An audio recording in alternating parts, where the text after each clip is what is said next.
Ak máte už všetky účty popridávané, idete na nástenku. A na nástenke vidíte vlastne najdôležitejšie udalosti z tých služieb, ktoré ste si pridali. Sú to vlastne správy, ktoré vám niekto poslal buď na váš Facebook fanpage alebo na váš Twitter, alebo sú to komentáre, ktoré pridali k vašim príspevkom.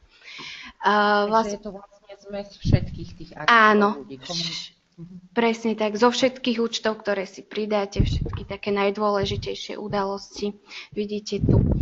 A priamo z tejto nástenky viete na ne aj odpovedať. Napríklad tu nám prišla nejaká správa na fanpage a priamo cez odpovedať vieme odpísať naspäť. Ďalej na nástenke si viete vytvoriť príspevky. Takže ak chcete pridať príspevok na viacero služieb naraz, čiže napríklad na fanpage, na Twitter, na Google+, všetky si... Čiže naraz príspevok na všetky tieto médiá. Áno, na všetky sociálne médiá, ktoré tam máte. Je tam možné pridať aj Instagram, ak vám môžem skočiť do reči? Áno, je tam možné pridať aj Instagram, s tým ale, že príspevky sa nedajú pridávať priamo na Instagram, ale funguje to tak, že vám príde upozornenie na mobil, na e-mail a vlastne tam už si to iba prekliknete a príspevok sa pridá. Keďže Instagram má také podmienky, že treba to pridávať cez mobil. A teda nedá sa priamo pridať príspevok cez túto aplikáciu? Nie, na Instagram nie. Lebo pre nás podstata tohto programu je najmä Instagram. Z Instagramu si tu viete sledovať napríklad komentáre, ktoré vám ľudia pridali a viete na ne priamo odpovedať. Ale príspevok funguje jedine tak, že vám príde upozornenie priamo na mobil a odtiaľ si to viete pridať ďalej. Čiže je to taká pripomienka. Čiže znova sa bude musieť na tom mobile napísať ten príspevok? Alebo stačí na mobile potvrdiť? Iba potvrdiť. Príspevok si napíšete tu na mobile, to už len potvrdíte. Takže sem si pridáte tie médiá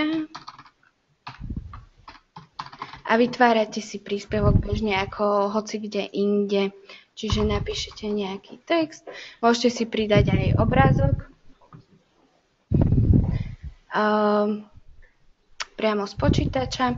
Ďalej si sem viete pridať skrátenú URL adresu. Tuto dole. Píšete si URL adresu a viete si rovno pridať aj tracking codes z Google Analytics, čiže zdroj Facebook, médium, napríklad post, alebo foto, alebo súťaž, hocičo. A kampaň teda neviem, napríklad cielite na nejaký nový produkt, tak si ho pridáte sem. Ale aj v tom prípade, ak máme prepojený Facebook účet a Analytics. Áno, tak.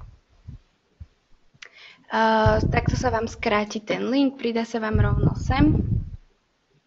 No a potom už môžete príspevok buď priamo odoslať na všetky tieto sociálne médiá, alebo si ho môžete naplánovať do budúcnosti. Čiže chcete, aby sa publikoval až v piatok, napríklad 22. A môžete si vybrať buď konkrétny čas, kedy ho chcete publikovať, alebo si viete nastaviť optimálny čas. Funguje to tak, že vlastne Autax Social App vám automaticky vypočíta, kedy je najlepší čas na publikovanie príspevku. A to na základe predchádzajúcich príspevkov, ktoré ste pridali, kedy mali najväčšiu angažovanosť publika. To je vynikajúca vec. Ďalej si viete príspevok zaradiť do inteligentného radu. Ten funguje tak, že vlastne nenastavujete ani dátum, ani čas, ale príspevky, ktoré si sem zaradíte, sa automaticky odošlú znova v ten optimálny dátum a čas, ktorý vypočíta Autax Social. Ďalej je tu možnosť Sniply, neviem, či poznáte. Sniply funguje tak, že ak zdieľate nejaký článok napríklad z externého zdroja, z nejakého iného blogu, tak si viete nastaviť, aby sa dole v tomto článku zobrazoval link späť na vašu stránku alebo na stránku vášho klienta. S tým, že si tam viete upraviť text, ktorý sa bude zobrazovať a aj odkaz, kam to bude smerovať. Vieme na toto nejaký príklad graficky ukázať? Že ako to vyzerá, že dole bude teda preklik späť na našu stránku? Áno. Alebo ako to bude vyzerať? Vlastne zadáte si sem meno, teda, alebo vášho klienta, alebo hocičo. A vyberiete si, ako chcete, aby vyzeral vlastne ten odkaz dole. Je tu možné takéto rôzne zobrazenia. Zadáte si text, napríklad zdieľate nejaký článok o dovolenkách a dáte si, že najlepšie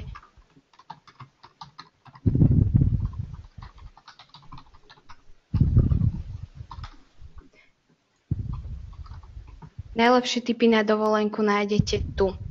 A vlastne potom, keď sa ľudia odkliknú na ten článok, dole sa im bude zobrazovať takéto sniply a budú sa vedieť prekliknúť späť na vašu stránku.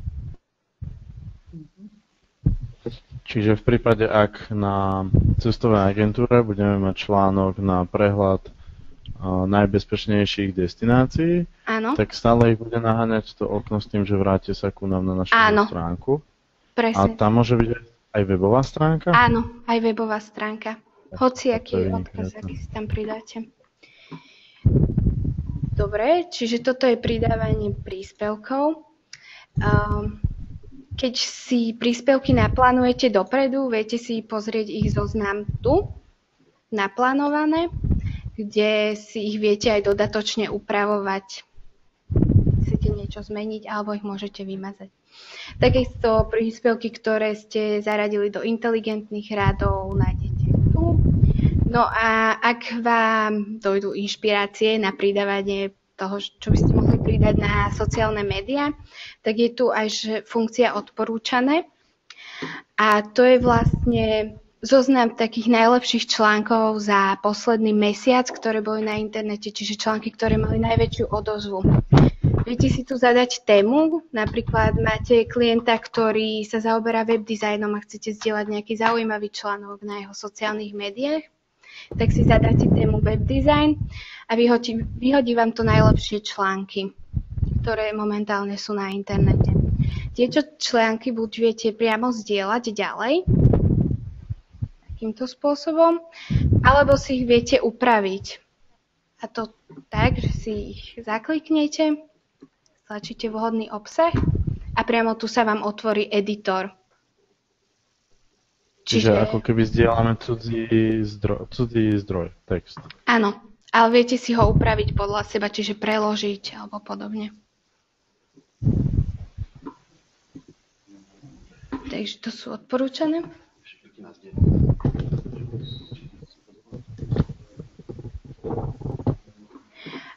Ďalej je tu prehľadná funkcia kalendár. Tu znova vidíte všetky príspevky, ktoré sú naplánované v budúcnosti a takto viete si ich vlastne zmeniť dátum ich publikovania.